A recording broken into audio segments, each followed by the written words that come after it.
वो सबसे बुरा था। अध्यक्ष मीरा यहां परेशानी खड़ी करने नहीं आई थी, वो मदद करने आई थी। उन्होंने मुझे, श्री जोशी और श्री कियांजन को इस फैक्ट्री में निवेश करने के लिए आमंत्रित किया, बैंक का कर्ज चुकाने और काम फिर से शुरू करने के लिए, ताकि आप सब फिर से कमा सकें। फैक्ट्री दिवालिया हो गई है और मीरा अपनी बचत खर्च करने और यहां तक कि अपना घर गिरवी रखने के लिए तैयार है, ताकि मदद की जा सके।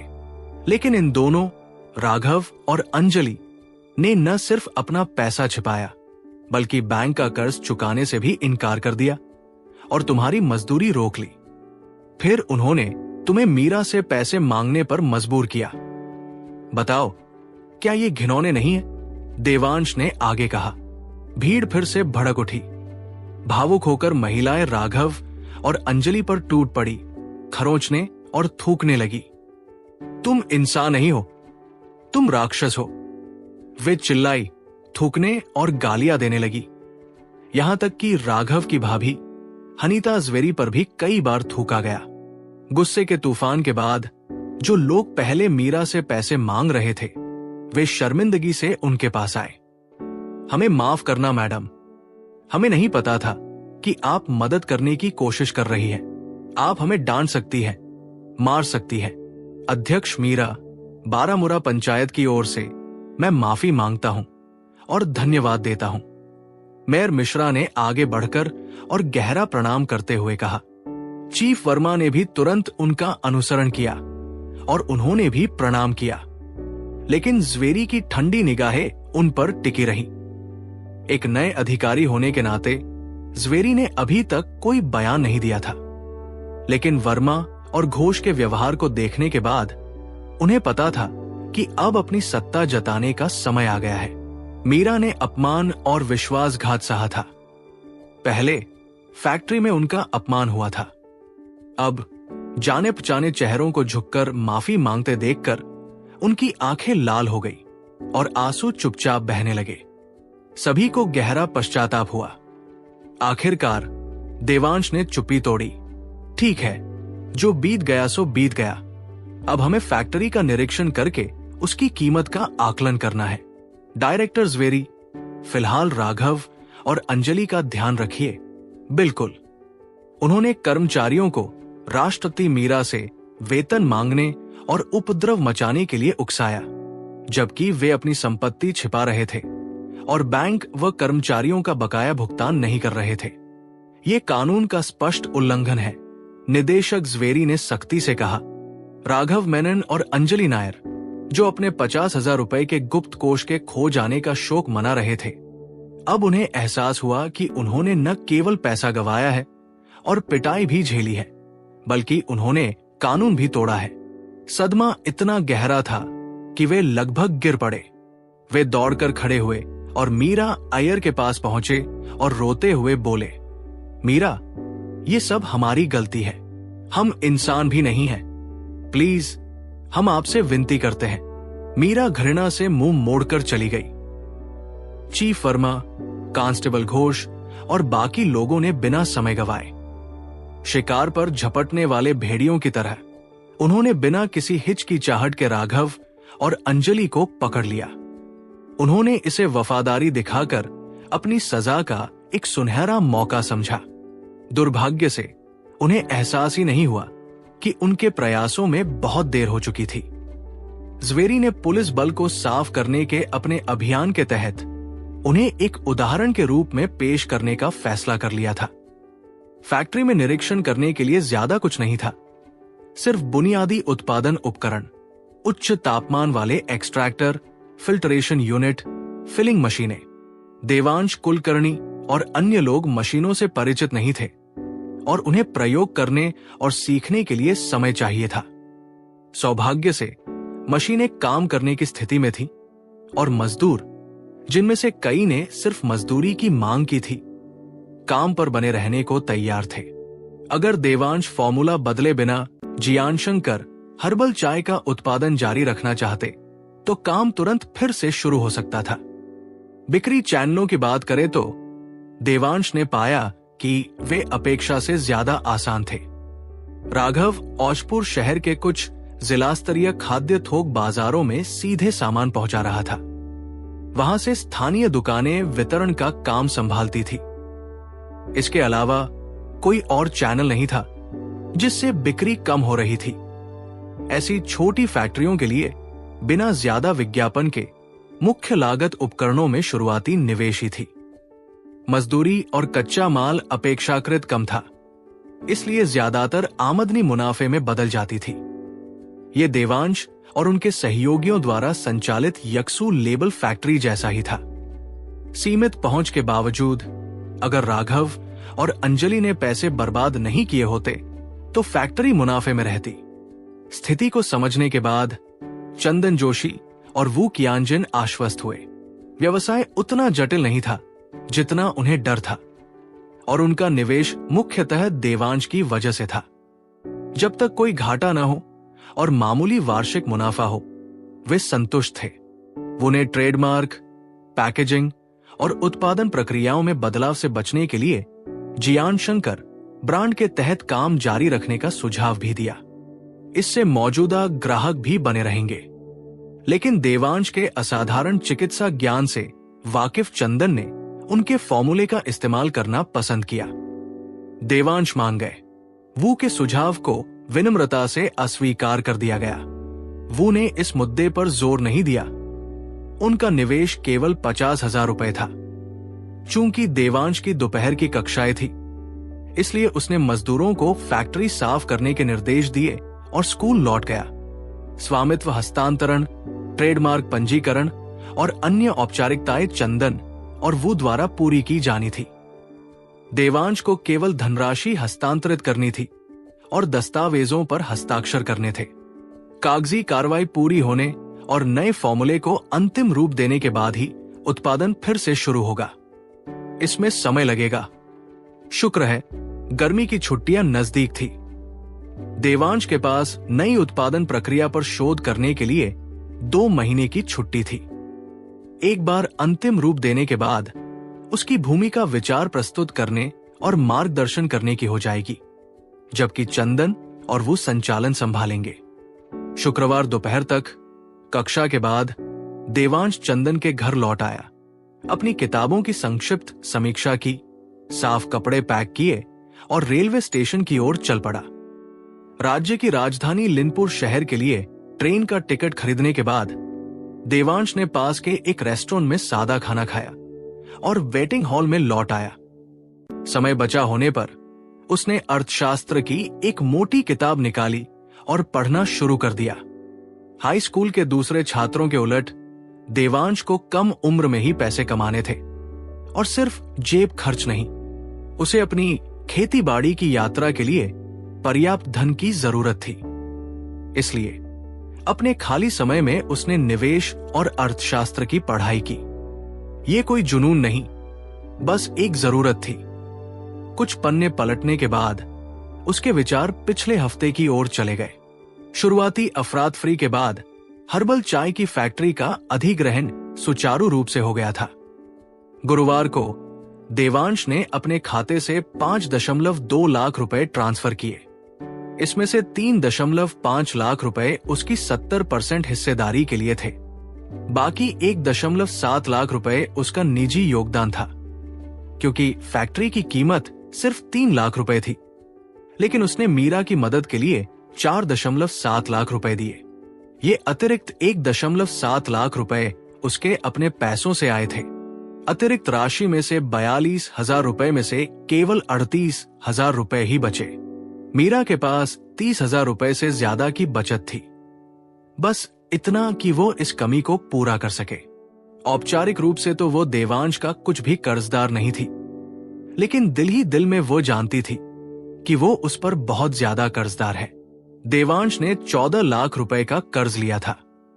फैक्ट्री पर 5.2 लाख रुपए और जमीन वापस लेने पर 1.6 लाख रुपए खर्च करने के बाद भी उसके खाते में 7.2 लाख रुपए बचे थे। उस रकम के बारे में सोचकर वो उत्साहित हो गया। लेकिन लिनपुर की यात्रा में 3-4 लाख खर्च होते, खासकर अगर वो Taiyin spirit gathering formation talisman jade खरीदता। अगर नक्काशी नाकाम रही तो उसे और चाहिए होगा। अगर जेड और उसकी कीमत सही रही तो वो और खरीद सकता था। ये कहना मुश्किल था कि बाद में कितना बचेगा। दौलत का रास्ता लंबा था। देवांश सुस्त नहीं पड़ सकता था। उसने ध्यान भटकाने वाली चीजों को किनारे कर दिया और फिर से अपनी किताब पर ध्यान केंद्रित किया। देवांश, तुम यहां क्या कर रहे हो? एक जानी पहचानी आवाज ने पुकारा। चंदन अंकल, आप भी यहां कैसे हैं? देवांश कुलकर्णी ने ऊपर देखा, चंदन जोशी को देखकर हैरान। मैं एक बिजनेसमैन हूं, मेरा यहां आना आम बात है, और आप तो इसलिए यहां नहीं है कि आपकी बहन फिर से बीमार हो गई है ना? देवांश के पास बैठते हुए चंदन ने चिढ़ाते हुए कहा। जाहिर है उनकी पिछली ट्रेन यात्रा और उसके बाद साथ बिताए समय के बाद चंदन समझ गया था कि देवांश का पिछला बहाना एक विनम्र टालमटोल था। देवांश ने शर्म से मुस्कुराते हुए कहा, पूरी तरह से नहीं। इस बार मुझे राज्य की राजधानी में कुछ और काम है। आपका क्या हाल है चंदन अंकल? क्या आप फिर से बकाया वसूलने आए हैं? हाँ, लेकिन मुझे और भी काम निपटाने हैं, चंदन ने बिना जोर दिए एक जानकार मुस्कान के साथ जवाब दिया। ओह, आप कौन सी किताब पढ़ रहे हैं? उसने देवांश के हाथों में मोटी किताब देखकर पूछा। उसने हाथ बढ़ाकर कवर पर नजर डाली, फिर अपनी भौहें उठाई। मैं बहुत प्रभावित हूं, नौजवान। मेरा बेटा लेहाओ तुम्हारा बैग उठाने के भी लायक नहीं है। अरे, मैं तो बस इसे पलट रहा हूं। सच कहूं तो मुझे ज्यादा समझ नहीं आ रहा, देवांश ने विनम्रता से कहा। इतना विनम्र मत बनो। लेहाओं को देखो, वो हमेशा मुझसे पैसे मांगता रहता है, और तुम इसी उम्र में तुम पहले से ही 2 फैक्ट्रियों के मुख्य शेयरधारक और एक जमींदार हो। कोई तुलना नहीं। चंदन ने प्रशंसा में सिर हिलाया। देवांश अजीब तरह से मुस्कुराया। लेहाओं ने बहुत तरक्की की है, ये सच है, और ये तुम्हारी बदौलत है। अगर तुमने एक मिसाल कायम न की होती और उस पर नजर रखने में मेरी मदद न की होती तो कौन जाने वो क्या कर रहा होता। चंदन ने राहत और कृतज्ञता का मिलाजुला स्वर देते हुए कहा। देवांश को उम्मीद नहीं थी कि बातचीत फिर से उसी पर आ जाएगी, इसलिए वो बस मुस्कुराया और बात को यूं ही छोड़ दिया। वे बीच बीच में बातें करते रहे, ज्यादातर जोशी नगर के मौजूदा घटनाक्रमों पर। जब से जिला प्रशासन ने वहां एक नया कॉम्प्लेक्स बनाने की योजना की घोषणा की है, तब से इस इलाके के बारे में खबरें तेजी से फैल रही है। जमीन की कीमतें, खासकर याक्सू लेबल फैक्ट्री के आसपास, बढ़ गई है। जो कभी महंगा निवेश लगता था, अब एक समझदारी भरा कदम लग रहा था। हालांकि असली मुनाफा अभी भी अनिश्चित था। बातचीत हर्बल चाय फैक्ट्री की ओर मुड़ गई। देवांश ने डॉक्टर तरुण अयंगर का जिक्र करने की सोची, ये सोचकर कि शायद चंदन से उनका परिचय कराने का ये एक अच्छा मौका हो सकता है, क्योंकि दोनों राजधानी जा रहे थे। लेकिन सौदा अभी तय नहीं हुआ था, और स्वभाव से सतर्क देवांश ने सही समय आने तक इंतजार करने का फैसला किया। उन्होंने याक्सू लेबल फैक्ट्री के बारे में ज्यादा बात नहीं की। उसका संचालन स्थिर था और देवांश शुरू से ही उसमें शामिल नहीं था। चंदन और वू कियांजन इसे संभाल रहे थे, इसलिए ज्यादा चर्चा नहीं हुई। आखिरकार वे ट्रेन में चढ़ गए। चंदन ने देवांश के बगल वाले व्यक्ति के साथ सीट बदल ली ताकि वे बातचीत जारी रख सकें, लेकिन जल्द ही उन्हें नींद आने लगी। अगले दिन काम निपटाने के लिए चंदन ने देवांश को शुभकामनाएं दी और आराम करने के लिए लेट गया। चंदन के सो जाने पर देवांश ने अपनी किताब फिर से निकाली और आधी रात तक पढ़ता रहा। आखिरकार आंखें बंद कर ली। चंदन का स्टॉप कुरिंजी शहर में था, जो राज्य की राजधानी से ठीक पहले था।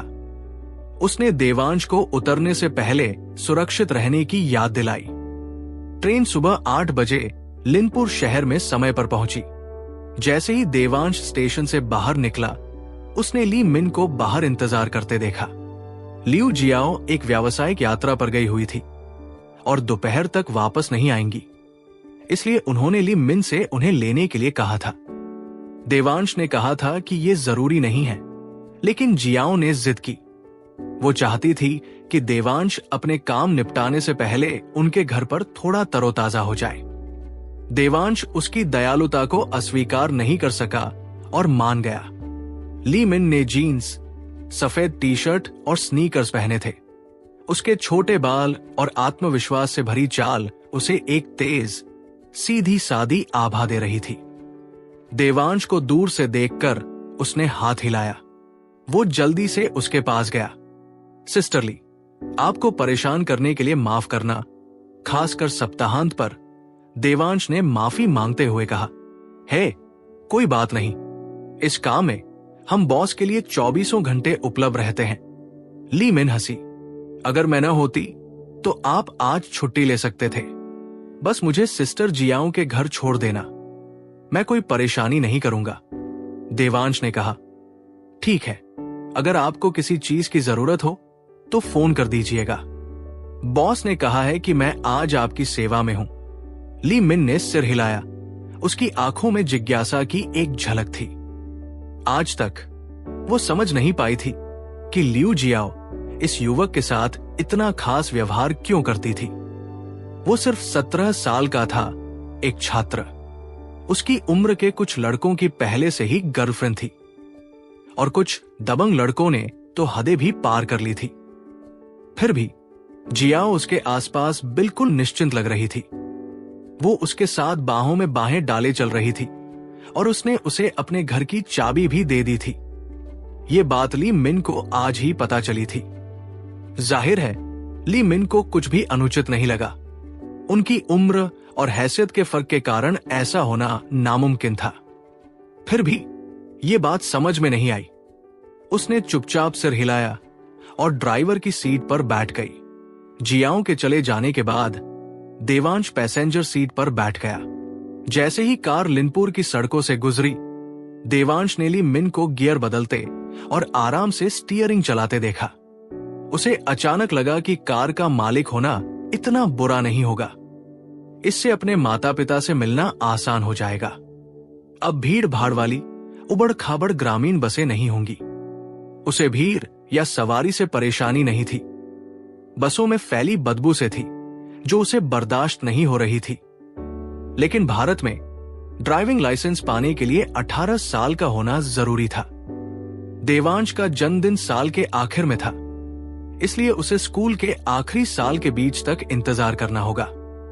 जब वो ये सोच रहा था तो उसने देखा कि ली मिन का हाथ स्टीयरिंग व्हील पर थोड़ा कांप रहा था। उसका चेहरा पीला पड़ गया था। क्या हुआ बहन ली? देवांश ने पूछा। मेरा पेट खराब हो रहा है, मैं गाड़ी रोककर दवा ले लूंगी। ली मिन ने स्टीयरिंग व्हील घुमाते हुए सड़क किनारे रुकते हुए कहा। उसने ग्लव कंपार्टमेंट खोला, एक बोतल निकाली और एक गोली निगलने की तैयारी की। रुको, देवांश कुलकर्णी ने जल्दी से उसे रोका और ली मिन के हाथ से दवा की शीशी लेने के लिए हाथ बढ़ाया। यह देखकर कि वो दर्द निवारक दवा थी, उसने थोड़ा मुंह बनाया, फिर ली मिन की तरफ देखा जो धीरे से उसका पेट दबा रही थी और बोला, तुम्हें मासिक धर्म में ऐंठन हो रही है ना? तुम इसके लिए दर्द निवारक दवा क्यों ले रही हो? वे जल्दी असर करती है, जरूर, लेकिन ज्यादा इस्तेमाल से तंत्रिका संबंधी समस्याएं, याददाश्त कमजोर होना, अनिद्रा और दूसरे दुष्प्रभाव हो सकते हैं। तुम्हें कैसे पता कि मुझे मासिक धर्म में ऐंठन हो रही है? ली मिन ने हैरानी से उसकी तरफ देखा। मुझे थोड़ा बहुत पता है, अपना हाथ दो, मैं तुम्हारी नब्ज देखता हूं। देवांश ने शांति से कहा। उफ, तुम सच में कह रही हो? मैंने एक बार तुम्हारी तारीफ की और अब तुम्हें लगता है कि तुम डॉक्टर हो? मैंने इसके लिए बहुत सारे डॉक्टरों को दिखाया है और किसी ने भी मदद नहीं की। उफ, ये तो मुझे मार रहा है। ली मिन उसके गंभीर भाव पर हंसी, लेकिन दर्द वापस आते ही उसकी मुस्कान जल्दी ही गायब हो गई। उसने फिर से गोलियां उठाई। मैंने तुमसे कहा था कि दर्द निवारक दवाएं लापरवाही से मत लो, और तुम फिर भी ले रहे हो। देवांश ने उसके हाथ से शीशी छीन ली। उसका स्वर दृढ़ था। क्या कर रहे हो देवांश? मुझे पता है कि दर्द निवारक दवाएं अच्छी नहीं होती, लेकिन जब दर्द होता है तो मैं और क्या कर सकता हूं? वापस दे दो। ली मिन अचंभित और थोड़ी नाराज हो गई। कौन कहता है कि तुम कुछ नहीं कर सकते? हिलो मत, बस चुपचाप बैठो, मैं तुम्हारी मदद करूंगा, देवांश ने स्थिर स्वर में कहा। देवांश, प्लीज खिलवाड़ मत करो, मुझे बहुत दर्द हो रहा है। ली मिन इतनी निराश हो गई कि वो लगभग चीख गई, लेकिन ये याद करके कि लियू जियाओ देवांश पर कितना भरोसा करती थी, वो खुद को रोक लिया। अगर कोई और होता तो वो पहले ही डांटना शुरू कर देती। कौन खिलवाड़ कर रहा है? मैंने सिस्टर जियाओ की हालत ठीक कर दी, उसके सामने ये कुछ भी नहीं है, देवांश ने जवाब दिया। क्या तुमने मैनेजर जियाओ की बीमारी ठीक कर दी? ली मिन की आंखें चौड़ी हो गई। जियाओ की करीबी होने के नाते वो जानती थी कि रहस्यमयी बेहोशी के दौरे महीनों से नहीं आए थे, लेकिन उसने हमेशा यही माना था कि डॉक्टर तरुण अयंगर ने उसका इलाज किया था। दरअसल उसने एक बार अपनी मरोड़ के लिए भी उनसे सलाह ली थी, लेकिन ज्यादा सुधार नहीं हुआ था। उसने सोचा था कि वापस जाकर उनसे पूछूंगी कि ऐसा क्यों हुआ, लेकिन वो उसे शर्मिंदा नहीं करना चाहती थी।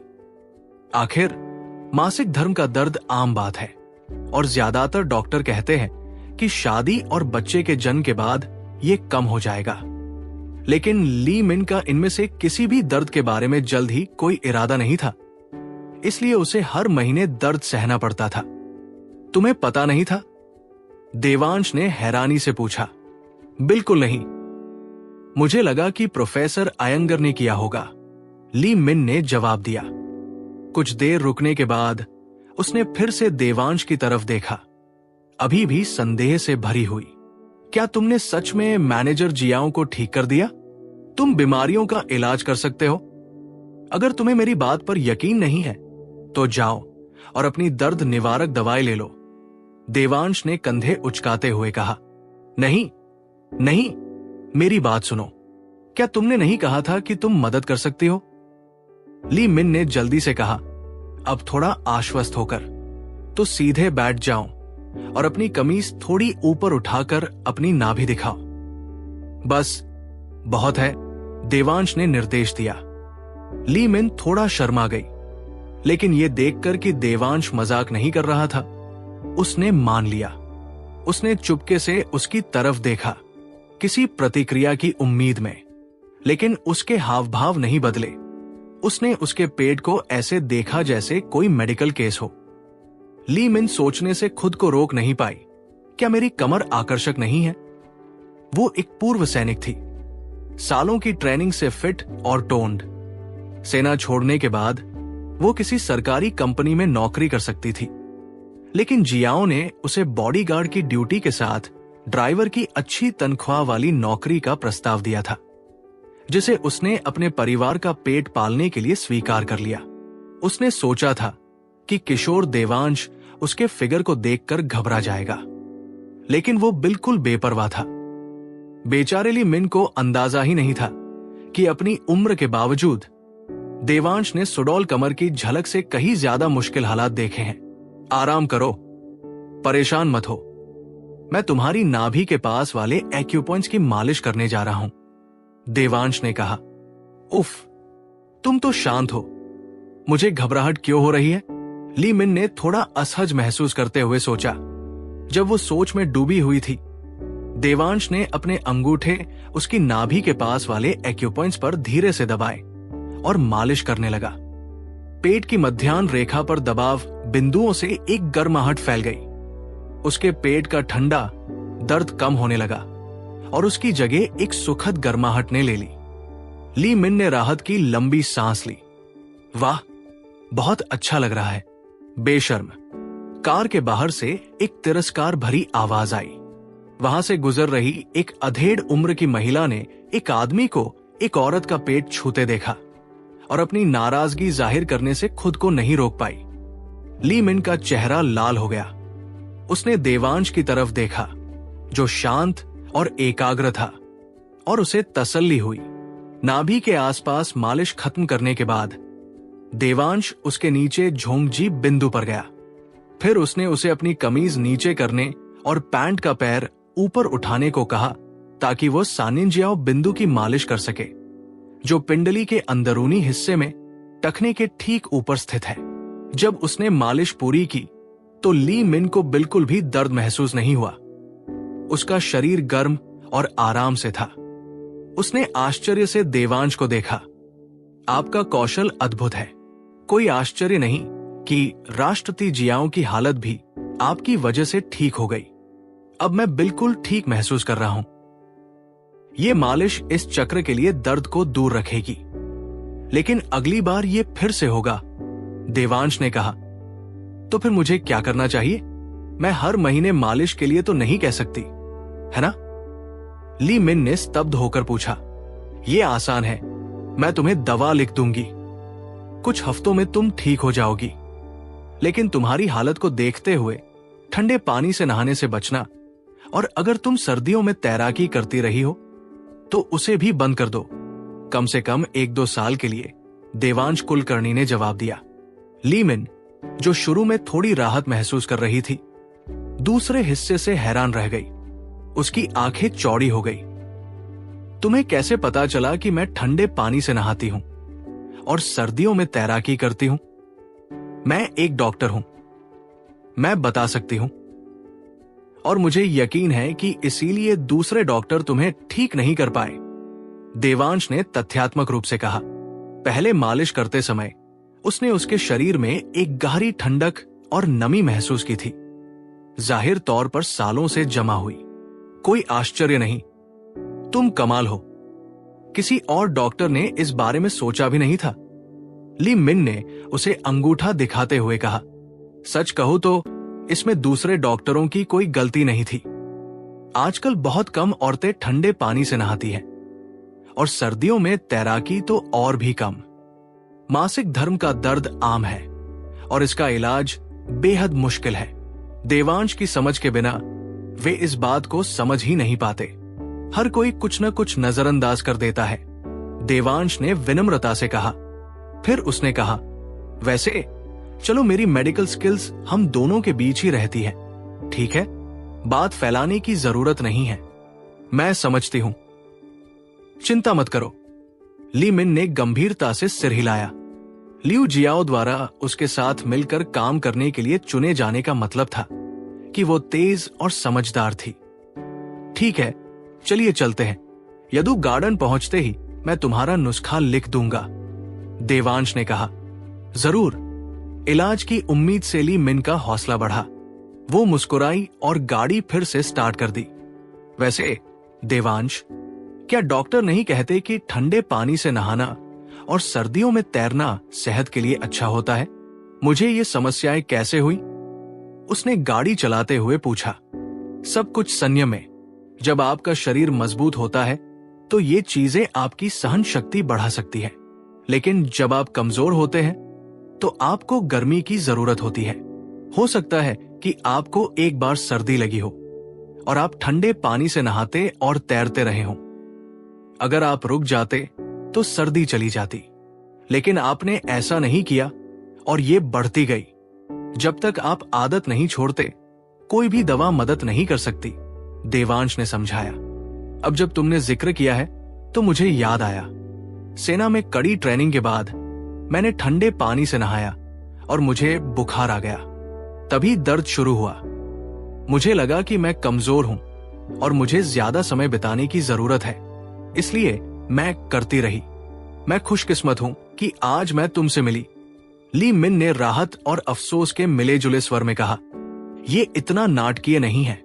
अगर डॉक्टरों ने और सवाल पूछे होते या तुमने अपनी आदतों के बारे में और बताया होता तो शायद उन्हें पता चल जाता, लेकिन तुम ज्यादा बात करने वालों में से नहीं हो और उन्होंने ज्यादा गहराई से जांच पड़ताल भी नहीं की, देवांश ने मुस्कुराते हुए कहा। ली मिन, जो सेना में सेवा दे चुकी है और अब एक गुप्त पद पर काम कर रही है, स्वाभाविक रूप से संकोची थी। तुम बहुत ज्यादा उदार हो रही हो। उनके हुनर तुम्हारे हुनर के सामने कुछ भी नहीं है, उसने हंसते हुए कहा। देवांश मुस्कुराया और बहस नहीं की। जल्द ही वे यदु गार्डन पहुंच गए। कार से उतरने से पहले देवांश ने उसके लिए दवा का पर्चा लिखा।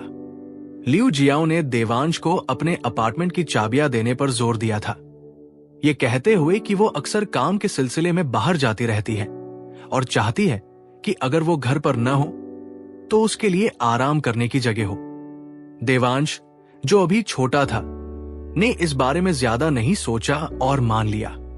वो लिफ्ट से 19वीं मंजिल पर गया और दरवाजा खोला। जाना पहचाना सा नजारा उसे एक गर्मजोशी का एहसास दे रहा था, लेकिन जियाओं की अनुपस्थिति ने एक हल्का सा खालीपन छोड़ दिया। सैंडल पहनने के बाद उसने अपना बैग उठाया और जियाओं के बेडरूम का दरवाजा खोला, जहां उसके टॉयलेटरीज और कपड़े रखे थे। उसके गाल तुरंत लाल हो गए। गुलाबी बिस्तर पर जियाओं के अंतरंग कपड़ों के टुकड़े बिखरे पड़े थे। जाहिर है उसे इस सप्ताहांत उसके आने की उम्मीद नहीं थी और उसने खुद को साफ भी नहीं किया था। बिस्तर से नजरें बचाते हुए देवांश ने जल्दी से अलमारी से अपना सामान उठाया और बाथरूम की ओर चल दिया। नहाने के बाद उसने शीशे में अपने गीले बालों को देखा और जियाओं की मौजूदगी को नजरअंदाज कर दिया। वो हमेशा उसके बाल सुखाने पर जोर देती थी। नए कपड़े पहने देवांश ने नीचे जल्दी से कुछ खाया और लिनपुर सिटी ज्वेलरी मॉल की ओर चल पड़ा। उसने पहले से अपॉइंटमेंट ले रखा था और जब वो पहुंचा तो डॉक्टर तरुण अयंगर और उनकी बेटी तन्वी अयंगर पहले से ही शोरूम में इंतजार कर रहे थे। उसे देखते ही उनकी आंखें चमक उठीं। काउंटर के पीछे खड़े सेल्स क्लर्क भी ऐसे देखने लगे जैसे भेड़िए हिरण को देख रहे हों। लेकिन तन्वी और उसके पिता देवांश को सीधे ऊपर ले गए, जिससे क्लर्क निराश हो गए। आखिरकार वो एक सच्चा निवेशक था। अफवाह थी कि पिछली बार उसने मॉल में बिना तराशे उच्च श्रेणी के जेड का लगभग पूरा स्टॉक साफ कर दिया था। चूंकि जेड पर कमीशन सोने या हीरे से ज्यादा होता है, इसलिए उसकी सेवा करने वाली क्लर्क रितिका को लगभग 10,000 रुपए कमीशन मिला, जो उसके 2 साल के मूल वेतन के बराबर था। बाकी क्लर्क ईर्ष्या से लाल हो गए। उनमें से एक, प्रिया, जिसने बिक्री में सेंध लगाने की कोशिश की थी, इतनी निराश थी कि कई दिनों तक खाना नहीं खा पाई। 10,000 रुपए कोई छोटी रकम नहीं थी और उसने खुद ही बिक्री को अपने हाथ से निकाल दिया था। इस बार तन्वी ने पहले से ही पर्याप्त स्टॉक तैयार कर रखा था। देवांश के आते ही उसने कर्मचारियों को तिजोरी से बिना तराशे जेड निकालने का आदेश दिया। गुणवत्ता अलग अलग थी, लेकिन ज्यादातर उसी उच्च श्रेणी के थे जो देवांश ने पिछली बार चुने थे। जाहिर है कि खास तौर पर उसके लिए ही स्टॉक किए गए थे। चुनते समय देवांश कुलकर्णी की नजर आइस टाइप जेड के एक छोटे से टुकड़े पर पड़ी, जो डिब्बे में अपनी तरह का इकलौता था। उसने उसे उठाया और छुआ और महसूस किया कि इस खास जेड ने वर्षों से सूर्य और चांदनी का सार ग्रहण करके आध्यात्मिक ऊर्जा का एक अंश संचित कर लिया है। अगर इसका इस्तेमाल Taiyin spirit gathering formation talisman jade बनाने के लिए किया जाए तो ये न केवल चांदनी को अधिक कुशलता से ग्रहण करेगा, बल्कि अधिक शुद्धता के साथ भी। हालांकि ऐसे तावीज बनाने की सफलता दर बेहद कम थी। हालांकि देवांश के पास अब करोड़ों की संपत्ति थी, फिर भी वो इतनी उच्च गुणवत्ता वाले जेड को बर्बाद नहीं कर सकता था। इसलिए उसकी जांच करने के बाद उसने उसे सम्मानपूर्वक वापस रख दिया और उसकी जगह आई सीड जेड चुना। जेड की बढ़ती कीमतों के कारण, हालांकि उसने पिछली बार जितनी मात्रा में खरीदारी की थी, फिर भी उसकी कीमत 50,000 रुपए बढ़ गई थी, जो कुल मिलाकर 4.2 लाख रुपए हो गई। चेकआउट के समय तन्वी अयंगर थोड़ी हिचकिचाई, फिर बाजार की अपनी समझ के आधार पर बताया कि कीमतें और बढ़ने की संभावना है। ये बात तन्वी यूं ही किसी से नहीं कहती, लेकिन देवांश के अपने पिता के साथ खास रिश्ते को देखते हुए जब उन्होंने भविष्य में खरीदारी का जिक्र किया तो वो उन्हें चेतावनी देने से खुद को नहीं रोक पाई। देवांश को जेड बाजार के बारे में ज्यादा जानकारी नहीं थी, लेकिन तन्वी की समझदारी पर भरोसा करते हुए उन्होंने हिम्मत जुटाई और 2 लाख रुपए का अतिरिक्त जेड खरीद लिया। कुल मिलाकर उन्होंने इस यात्रा में जेड पर 6.2 लाख रुपए खर्च किए और उनके खाते में मूल 7.2 लाख रुपए में से सिर्फ 1 लाख रुपए बचे। हालांकि देवांश ने जल्दी पैसा कमाया, फिर भी इस तरह के खर्चों ने उन्हें परेशान किया। उन्हें सबसे ज्यादा दुख इस बात का था कि ये तो बस शुरुआत थी।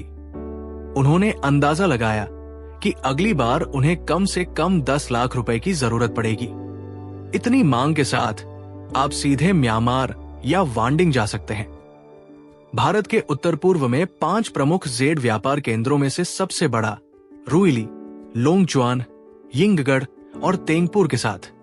बेशक वे बाजार थोड़े अव्यवस्थित होते हैं, वहां जाने के लिए आपको जानकारी चाहिए।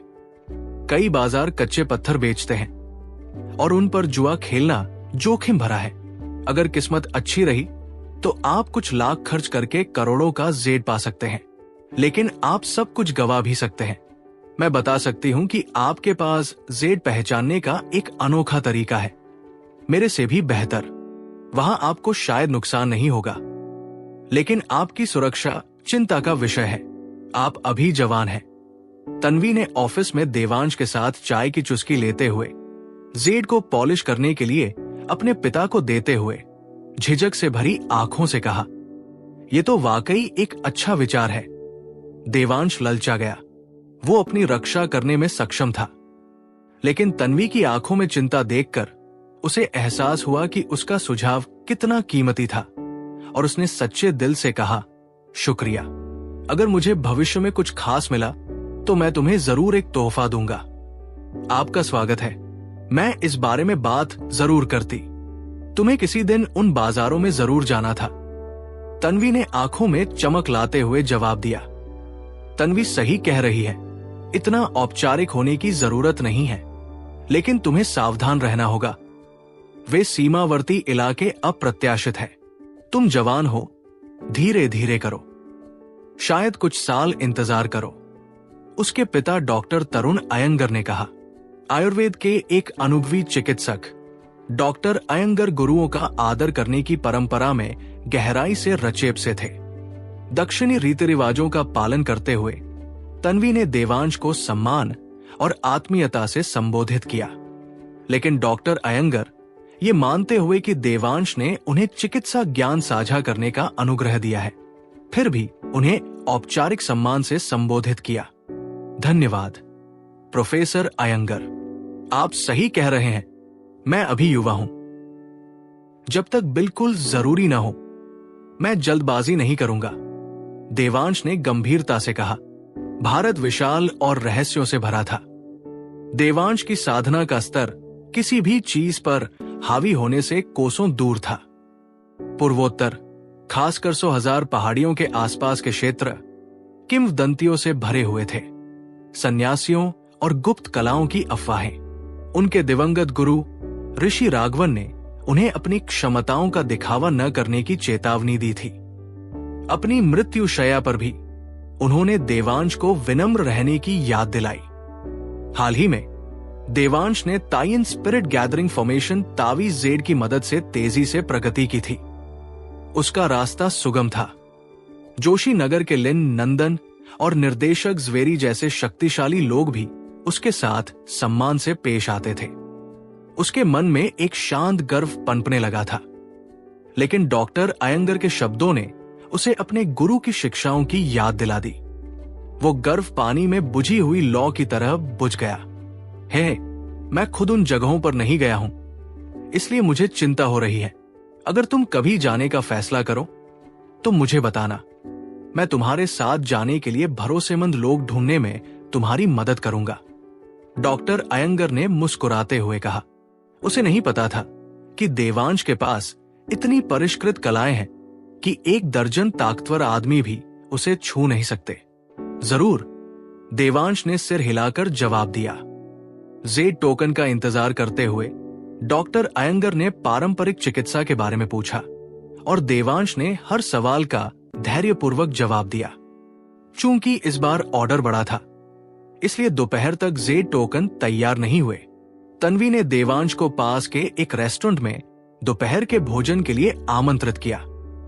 भोजन के दौरान देवांश ने एक हर्बल चाय की फैक्ट्री में अपने हालिया निवेश का जिक्र किया। उसने औद्योगिक उत्पादन में अपने अनुभव की कमी स्वीकार की और डॉक्टर अयंगर से मार्गदर्शन मांगा। क्या ये कोई नया फॉर्मूला है? डॉक्टर अयंगर ने उत्सुकता से पूछा। हाँ, ये अनोखा है। ये शरीर को ठंडक पहुंचाता है, अंदरूनी गर्मी कम करता है और प्राण ऊर्जा का पोषण करता है। इससे लीवर या किडनी को कोई नुकसान नहीं होता, तिल्ली या पेट को कोई नुकसान नहीं होता। हर उम्र और हर मौसम के लिए उपयुक्त, देवांश ने पुष्टि की।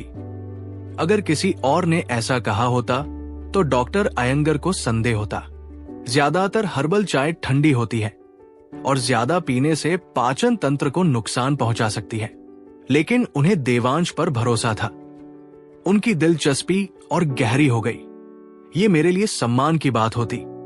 अगर आपने नहीं पूछा होता तो मैं स्वेच्छा से इसमें शामिल हो जाता। अगर आप इसके लिए तैयार हो तो मैं अपने छात्रों को भी इसमें शामिल करना चाहूंगा। देवांश बहुत खुश हुआ, ये जानते हुए कि डॉक्टर अयंगर वेतन स्वीकार नहीं करेंगे। उन्होंने प्रस्ताव दिया, एक शेयरधारक के रूप में क्यों नहीं जुड़ते? मैं आपको तकनीकी निवेश के रूप में 10% इक्विटी दूंगा। मेरा ध्यान अभी भी अपनी पढ़ाई पर है। मेरे पास उत्पादन प्रबंधन के लिए समय नहीं है। डॉक्टर तरुण अयंगर लंबे समय से सोच रहे थे कि देवांश कुलकर्णी के साथ अपने रिश्ते को कैसे गहरा किया जाए ताकि वे उनसे चिकित्सा संबंधी मामलों में ज्यादा खुलकर सलाह ले सकें। अब जब देवांश ने व्यावसायिक साझेदारी का विचार रखा है तो भविष्य में सवाल पूछना बहुत आसान हो जाएगा। खुशी से झूमते हुए उन्होंने तुरंत कहा, मैं यही तो उम्मीद कर रहा था। लेकिन अगर मैं शेयर खरीद रहा हूं तो मैं अपना पैसा लगाऊंगा। इसे तकनीकी निवेश नहीं कहा जा सकता। आपके साथ मैं तकनीकें सीखूंगा। इसे योगदान कैसे कहूं? मैं बस फॉर्मूला दे रहा हूं। मैं स्वतंत्र रूप से रेसिपी और ट्रेडमार्क का मालिक हूं। हर्बल चाय बनाने वाली कंपनी पहले 5 साल तक इनका स्वतंत्र रूप से इस्तेमाल कर सकती है। उसके बाद उन्हें लाइसेंस शुल्क देना होगा, देवांश ने समझाया। बिल्कुल, आपका फॉर्मूला अनमोल है, डॉक्टर अयंगर ने गंभीरता से कहा। वे देवांश द्वारा विकसित फॉर्मूले की कीमत चंदन जोशी या वू कियांजन से कहीं बेहतर समझते थे। ये कोई बड़ी बात नहीं है, बस कुछ साधारण नुस्खे हैं, देवांश ने विनम्रता से कहा। आप बहुत विनम्र हो रहे हैं। जो आपके लिए साधारण है वो मेरे लिए अमूल्य है। तो चलिए तकनीकी निवेश की बात नहीं करते। अगर आप मुझे खरीदने को तैयार हैं तो मैं निवेश करूंगा, वरना मैं आपके लिए मुफ्त में काम करूंगा, डॉक्टर अयंगर ने जोर देकर कहा। ठीक है, अगर आप जिद करते हैं तो मैं बहस नहीं करूंगा। 10% शेयर 50,000 रुपए के बराबर है। ये 10% मेरे अपने हिस्से का है, इसलिए आप इसे सीधे मुझे ट्रांसफर कर सकते हैं, देवांश ने डॉक्टर अयंगर को दृढ़ देखकर कहा। इसके अलावा दक्षिण भारत के आयुर्वेदिक समुदाय में डॉक्टर अयंगर जैसे कद के व्यक्ति के लिए 50,000 रुपए कोई बड़ी रकम नहीं थी। हो गया, अपना खाता नंबर दे दो, मैं इसे बाद में ट्रांसफर कर दूंगा, डॉक्टर अयंगर बिना किसी हिचकिचाहट के मान गए। पापा, लगता है डॉक्टर देवांश के साथ आप अमीर बन जाएंगे। चलो, मैं आप दोनों के लिए टोस्ट करती हूं। आपका बिजनेस खूब फले फूले, तन्वी अयंगर ने मुस्कुराते हुए अपना गिलास उठाते हुए कहा। उसे ये जानकर मजा आया कि उसके पिता, जिन्होंने कभी बिजनेस में दिलचस्पी नहीं दिखाई थी, अब एक फैक्ट्री में निवेश कर रहे थे। हाँ बिल्कुल, डॉक्टर अयंगर जोर से हंसे। जाहिर है उनका उत्साह चरम पर था। हालांकि देवांश थोड़ा शर्मिंदा हुआ। हालांकि उन्हें अपने नुस्खे पर पूरा भरोसा था, लेकिन अगर वो नहीं बिका और उन्हें नुकसान हुआ तो क्या होगा? निवेश तय होने के बाद डॉक्टर अयंगर हर्बल चाय की रेसिपी देखने के लिए बेताब थे। चूंकि अब वे उत्पादन की देखरेख करेंगे, इसलिए देवांश के पास इसे गुप्त रखने का कोई कारण नहीं था। उन्होंने इसे डॉक्टर अयंगर के लिए लिख लिया और कहा, मुझे जल्द ही अंतिम परीक्षाओं की तैयारी शुरू करनी है, इसलिए शायद गर्मी की छुट्टियों तक मेरे पास उत्पादन पर काम करने का समय नहीं होगा। अगर आप खाली हो तो आप प्रयोग शुरू कर सकते हैं। बिल्कुल सही। डॉक्टर अयंगर ने रेसिपी को ध्यान से देखा और देखा कि उसमें एक औषधीय गाइड भी शामिल है। उनकी आंखें चमक उठीं। मुझे बस यही चिंता थी कि अगर हम इसे बढ़ाएंगे तो कहीं ये रेसिपी लीक ना हो जाए। लेकिन इस औषधीय गाइड के साथ हम सुरक्षित हैं। जब तक हम इसे सुरक्षित रखेंगे, कोई और असली किंगे हर्बल टी की नकल नहीं कर सकता। पापा, ये औषधीय गाइड क्या है? तन्वी ने उत्सुकता से पूछा।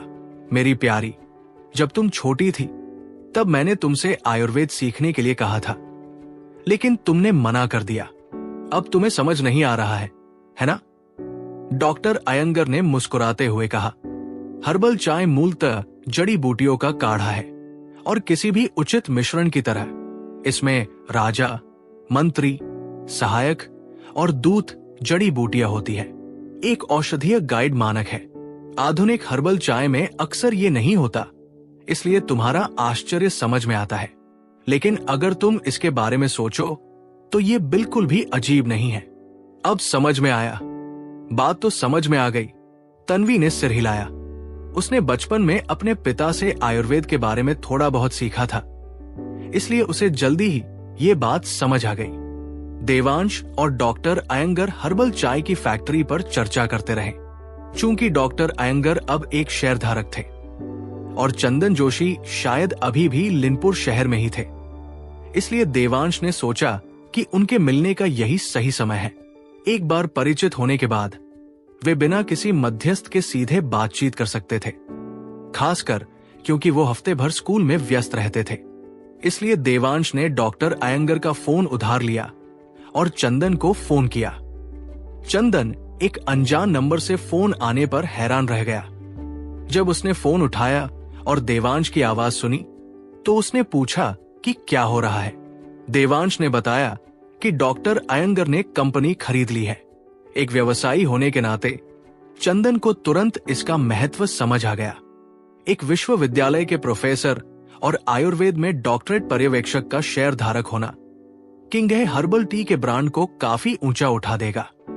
उनकी तकनीकी निगरानी को नजरअंदाज करते हुए भी सिर्फ उनका नाम ही काफी विश्वसनीयता जोड़ देगा। छोटे शहरों और जिलों में एक विश्वविद्यालय के प्रोफेसर, खासकर जो पीएचडी छात्रों का पर्यवेक्षण करता है, को लोक सम्मान की नजर से देखते हैं। इसलिए जब चंदन ने सुना कि देवांश ने डॉक्टर अयंगर को अपने साथ जोड़ लिया है तो वो बहुत खुश हुआ। उसे लगा जैसे उसका अपना रुतबा बढ़ गया हो। वो डॉक्टर अयंगर से व्यक्तिगत रूप से मिलने के लिए बेताब था, लेकिन चूंकि प्रोफेसर अभी भी कुरिंजी शहर में थे और उस दोपहर और शाम को उनके कुछ काम थे, इसलिए वे अगले दिन या जब भी वो जोशी नगर आ सकते थे मिलने के लिए सहमत हो गए। हालांकि वे तुरंत नहीं मिल सकते थे। चंदन ने डॉक्टर अयंगर से फोन पर बात करने के लिए कहा। स्वाभाविक रूप से उन्होंने अपना आभार और प्रशंसा व्यक्त की, जिससे डॉक्टर अयंगर थोड़े शर्मिंदा हुए। वो क्या कह सकता था? देवांश के मौजूद होने के कारण उसकी अपनी उपाधि का कोई खास महत्व नहीं था। रात के खाने के बाद वे तीनों जेड टोकन का इंतजार करने के लिए लिनपुर ज्वेलरी एम्पोरियम लौट आए। लगभग दोपहर 2 बजे देवांश को टोकन मिल गए। चूंकि उसे अभी लियू जियाओ को एक्यूपंक्चर देना था और उसके बाद ट्रेन पकड़नी थी, इसलिए वो यदुक गार्डन की ओर दौड़ा। जैसे ही वो 19वीं मंजिल पर पहुंचा, लिफ्ट के दरवाजे खुले और उसने ली मिन को दालान में खड़ा देखा। अरे सिस्टर ली, आप यहां क्या कर रही हैं? उसने आश्चर्य से पूछा। तुम्हारा इंतजार कर रही हूं। बिल्कुल। सुश्री जियाओ ने अभी फोन किया था। उनकी फ्लाइट में देरी हो रही है। उन्हें चिंता थी कि तुम इंतजार कर रहे होगे, इसलिए उन्होंने मुझे तुम्हें बताने के लिए कहा। उन्होंने बहुत देर पहले फोन नहीं किया था, इसलिए मुझे लगता है कि विमान अभी उड़ान नहीं भर पाया है। तुम्हें उन्हें फोन करना चाहिए। ठीक है, मैं अभी फोन करता हूं, देवांश ने दरवाजा खोलते हुए कहा। अंदर आओ और थोड़ी देर बैठो। जरूरत नहीं है, मैंने संदेश पहुंचा दिया है, ली मिन ने हाथ हिलाते हुए कहा। किसी अविवाहित पुरुष और महिला का किसी और के घर में अकेले रहना, खासकर लियू जियाओ के घर में, ठीक नहीं था। उसे मना करते देख देवांश ने जिद नहीं की। अंदर पहुंचकर देवांश कुलकर्णी ने लियू जियाओ के अपार्टमेंट के लैंडलाइन से उसे फोन किया। फोन तुरंत उठा। जाहिर है जियाओ इंतजार कर रही थी। क्या ये तुम हो देवांश? उसकी आवाज में थोड़ी हैरानी थी। बहन जियाओ, मैं हूं। क्या तुम अभी तक नहीं निकली? देवांश ने पूछा। उफ, क्या ये साफ नहीं है? क्या मैं हवा में ही तुम्हारा फोन उठा सकता हूं? जियाओ हंस पड़ी। है सच। वैसे तुम कब वापस आओगी? देवांश ने घड़ी पर नजर डाली। ठीक ठीक बताना मुश्किल है, लेकिन मैं शाम से पहले घर नहीं पहुंचूंगी, उसने जवाब दिया। अच्छा, देवांश ने थोड़ा परेशान होकर कहा। उसने उसी शाम ट्रेन से जोशीपुर लौटने की योजना बनाई थी, क्योंकि सोमवार को उसकी क्लास थी। रविवार रात की ट्रेन लेना बहुत मुश्किल होता। आज रात शहर में ही क्यों नहीं रुकते? मेरे घर पर ही रुक जाओ। कल मैं तुम्हें जोशीपुर वापस ले जाऊंगा, जियाओ ने सुझाव दिया। ये देवांश झिझका। ऐसा नहीं था कि वो रुक नहीं सकता था, लेकिन उसे लगा कि ये शायद ठीक नहीं होगा। आखिरकार वे अलग अलग लिंग के थे। आज रात मत जाना प्लीज। जियाओ की आवाज धीमी हो गई। एक चंचल विनती उभरी। देवांश, जो अभी किशोर था, इतनी कोमल अनुन्य विनय का सामना नहीं कर सका। उसका दिल धड़क उठा और उसने झट से कहा, ठीक है तो ही बात बन गई। घर पर मेरे फोन का इंतजार करना। अगर मुझे देर हो गई तो हम सीधे रेस्टोरेंट में मिलेंगे, ताकि तुम्हें भूख न लगे। अगर मैं जल्दी पहुंच गया तो हम साथ चलेंगे। जियाओ ने खुशी से कहा। ठीक है, मैं तुम्हारे फोन का इंतजार करूंगा, देवांश ने जवाब दिया। जियाओ के फोन काटने से पहले वे थोड़ी देर और बातें करते रहे। शाम के करीब 7 बजे जैसे ही शाम ढली, फोन फिर बज उठा। तुम्हें भूख लग रही होगी, है ना? जियाओ की चिंता भरी आवाज आई। सच में नहीं। क्या तुम उतर गए? देवांश ने पूछा। हालांकि वो अभी भी बढ़ रहा था, लेकिन उसकी साधना की आदत ने उसे भूख लगने की संभावना कम कर दी थी। अभी अभी विमान से उतरा हूं। हवाई अड्डे से घर पहुंचने में समय लगेगा। मुझे भी भूख लग रही है। चलो सीधे रेस्टोरेंट में मिलते हैं, जियाओ ने कहा। जरूर, मुझे बताओ कहाँ। मैं टैक्सी ले लूंगा, देवांश ने जवाब दिया। चलो मैत्री होटल में चंद्रशिला झील के किनारे घूमने वाले रेस्टोरेंट में चलते हैं। नजारा बहुत सुंदर है और खाना भी लाजवाब है, खासकर चॉकलेट की मिठाइयां, जियाओ ने कहा। बहुत बढ़िया लगता है, मैं तुम्हारे साथ चलूंगा, देवांश ने कहा। मैं बुकिंग करवा दूंगा, सीधे वहां चले जाओ। मैं शायद तुम्हारे बाद पहुंचूंगा, इसलिए नीचे लॉबी बार में मेरा इंतजार करना, जियाओ ने निर्देश दिया। देवांश मान गया, फोन रख दिया, चाबियां ली और अपार्टमेंट से निकल गया। यदु गार्डन के गेट पर उसने एक टैक्सी बुलाई। मैत्री होटल के लिए उसने कहा। ड्राइवर ने सिर हिलाया, लेकिन थोड़ा उलझन में रियर व्यू मिरर से देवांश को देखा। मैत्री होटल एक 4 सितारा होटल था और उस समय लिनपुर शहर का सबसे आलीशान होटल था, काफी हद तक हमारे जोशीपुर ग्रैंड होटल जैसा। ये अंतर्राष्ट्रीय मेहमानों, गणमान्य व्यक्तियों और उच्च स्तरीय ग्राहकों के लिए था। देवांश होटल की प्रतिष्ठा से अनजान था। वो चुपचाप बैठा शहर की रोशनियों को टिमटिमाते हुए देख रहा था। सड़क के दोनों ओर निन साइन चमक रहे थे और यातायात में हलचल थी। रात में लिनपुर शहर दिन के मुकाबले और भी ज्यादा जीवंत लग रहा था। चंद्रशिला झील, जिसे सुंदरी झील के नाम से भी जाना जाता है, भारत के पहले राष्ट्रीय दर्शनीय स्थलों में से एक थी और देश के शीर्ष 10 में शुमार थी। 3 तरफ पहाड़ियों से घिरी, झिलमिलाते पानी और किनारों पर लगे विलों के पेड़ों से घिरी ये झील दक्षिण भारतीय परिदृश्यों की सौम्य सुंदरता का प्रतीक थी। इसलिए इसका उपनाम सुंदरी झील पड़ा। देवांश ने बचपन से ही चंद्रशिला झील के बारे में सुना था, अक्सर इसे टीवी पर देखा था, लेकिन राजधानी की उसकी पिछली यात्राएं हमेशा जल्दबाजी में होती थी। आज उसे इसे करीब से देखने का पहला मौका था। जैसे ही कार झील के पास से गुजरी, किनारे की रोशनियां जगमगा उठीं, जिससे पानी पर एक जादुई चमक फैल गई। लिनपुर शहर चंद्रशिला झील से आगे तक फैल गया था, जिससे ये शहर का असली दिल बन गया था। इसके आसपास कई आलीशान व्यवसाय और होटल थे। यदु गार्डन पास ही था, इसलिए सफर छोटा था। जैसे ही मीटर ने मूल किराया पार किया, वे मैत्री होटल पहुंच गए। देवांश ने ड्राइवर को पैसे दिए, बाहर निकला और झील के किनारे सबसे ऊंची इमारत को देखा। गर्म रोशनी में नहाया हुआ मैत्री होटल बेहद खूबसूरत लग रहा था। चंदन अंकल, देवांश। जैसे ही वो लॉबी के पास पहुंचा, देवांश और चंदन जोशी ने एक दूसरे को देखा। दोनों हैरान थे। दुनिया बहुत छोटी है, तुम यहां क्यों आए हो? चंदन ने मुस्कुराते हुए पूछा। एक दोस्त के साथ डिनर पर अपॉइंटमेंट है। आप? देवांश ने जवाब दिया। मैं यहां एक बिजनेस मीटिंग के लिए आया हूं। चंदन ने कहा। क्या बात लेबल फैक्ट्री की है? देवांश ने पूछा। हां, अगर ये डील हो जाती है तो हमें लंबी अवधि के ऑर्डर लगातार मिलते रहेंगे। पहले जैसा नहीं, जहां ग्राहक आते जाते रहते थे। चंदन ने सिर हिलाया। आप बहुत मेहनत कर रहे हैं अंकल, देवांश ने थोड़ा दोषी महसूस करते हुए कहा। उसका ध्यान पढ़ाई पर था और वो कामकाज में ज्यादा मदद नहीं कर सकता था। हाँ, ये काम का हिस्सा है। मत भूलना, कियानजिन और मैं वेतन भोगी पार्टनर हैं। हम जो बिजनेस लाते हैं उसके लिए कमीशन भी कमाते हैं। चंदन हंसा। याक्सू लेबल फैक्ट्री का बिजनेस इनबाउंड क्लाइंट्स और पर्सनल आउटरीच दोनों से आता था। आउटरीच से कमीशन मिलता था। ये एक ऐसा सिस्टम था जिसे देवांश ने निश्चित वेतन पर जरूरत से ज्यादा निर्भरता से बचाने के लिए डिजाइन किया था। चंदन को कोई आपत्ति नहीं थी।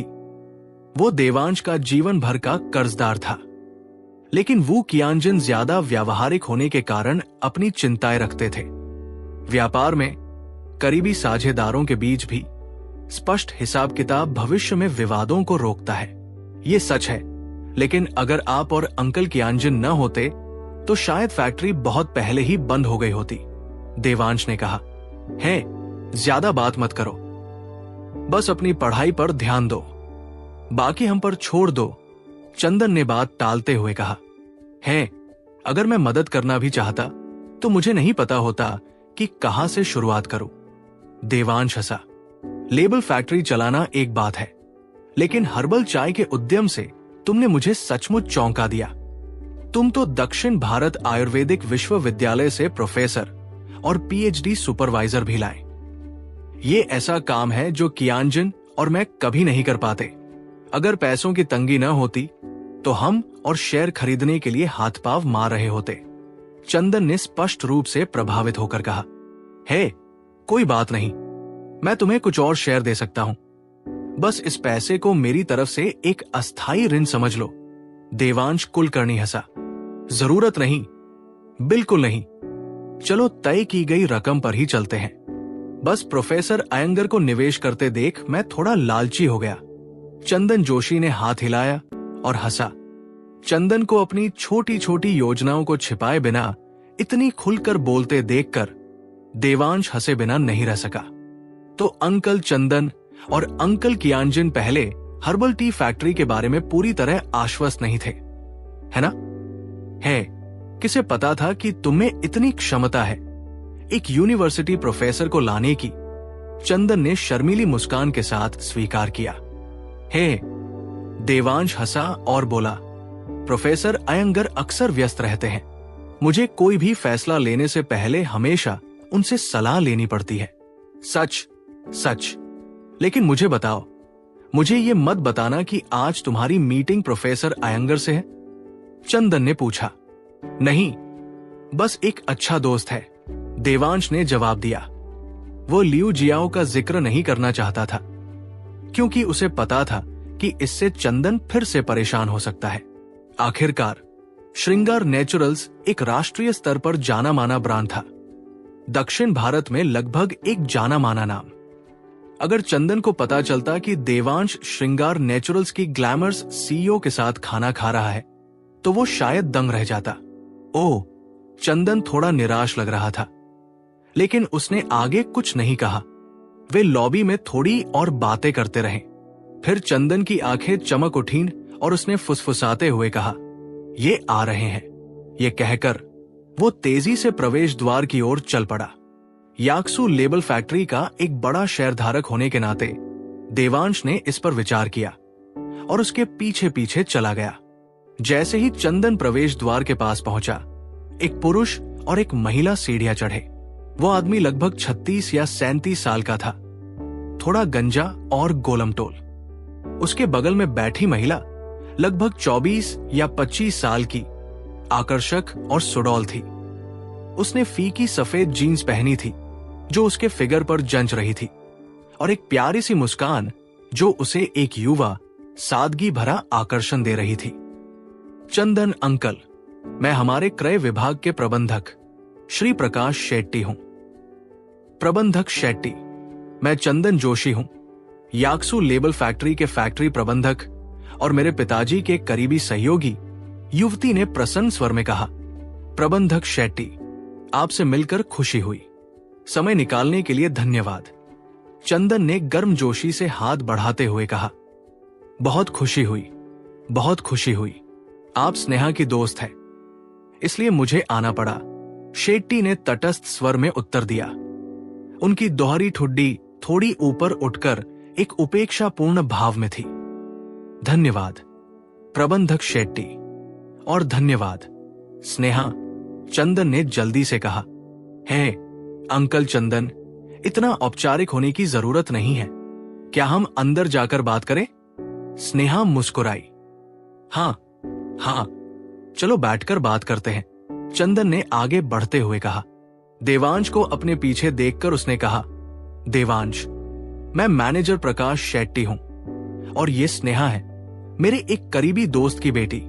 मैनेजर शेट्टी, स्नेहा, मैं देवांश कुलकर्णी हूं, हमारी फैक्ट्री के एक शेयरधारक। आपसे मिलकर खुशी हुई। मैनेजर शेट्टी, देवांश ने हाथ बढ़ाते हुए कहा।